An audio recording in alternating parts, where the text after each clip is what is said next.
chairman is a king. Inec chairman, Nigeria is the only country we are. We must join us together to save this nation. We cannot allow democracy to be done by our so-called useless. If you choose someone that can allegedly lie effortlessly to more than 200 million people over a social media comment, then how do you expect the 200 million people to trust such a person to handle the most sensitive position that will determine who will be their next president? A lot of Nigerians are now asking the federal government this question and demanding that the Inec chairman should resign for 3 major reasons. The first reason is that he publicly declared support for APC electoral victory in 2023 through a social media handle on X, formerly Twitter, that is allegedly owned by him. The second reason is that he allegedly lied to Nigerians by denying ownership to the said X account, even when social media critics have dug out overwhelming evidences that suggest that the account allegedly belongs to him. The third reason is that he has failed to restore public trust, with critics pointing to continued issues in recent off-cycle issues, including controversies around the inappropriate derecognition of the leadership of opposition party and electoral transparency. Let's start with the first issue.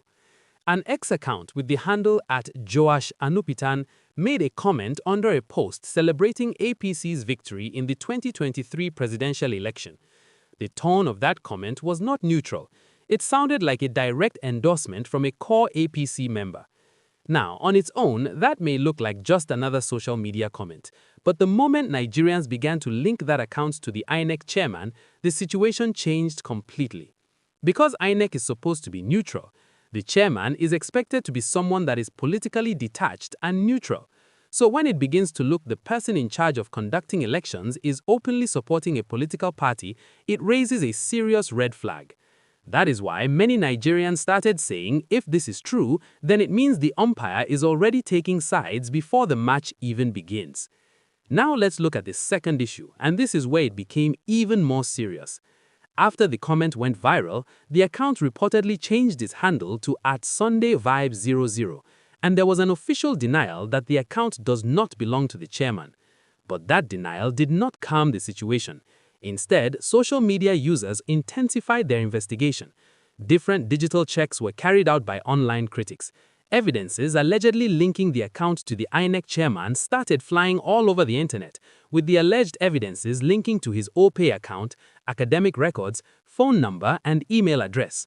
Now, whether all these findings are 100% valid is still a matter of debate. But here is the real issue. The perception damage has already been done. Because in a country where trust in institutions is already fragile, once people believe there is dishonesty at that level, it becomes very difficult to rebuild confidence. That is why you now see many Nigerians openly calling the situation a lie and describing the leadership as untrustworthy. Now let's move to the third issue. This one goes beyond social media and enters into institutional credibility. There have been complaints about how Inec has handled certain internal party matters, including controversies around recognition of party leadership structures. Critics pointed to the situation where Inec refused to recognize party officials, which raised questions about Inec's interference in internal party issues and transparency. When you combine these controversies with previous election concerns, especially on issues around election transparency, it builds a doubt in the minds of Nigerians, a pattern where people begin to suspect that the independent electoral body that is supposed to be neutral is working in favor of one party. So, when you bring everything together, the alleged social media bias, the denial and counter-evidence, and the ongoing institutional concerns, it is clear why Nigerians are asking hard questions and demanding an immediate resignation. And the question many Nigerians are now asking is simple. Can Inec, under its current leadership, truly be trusted to deliver a free and fair election in 2027? That is the real issue on ground.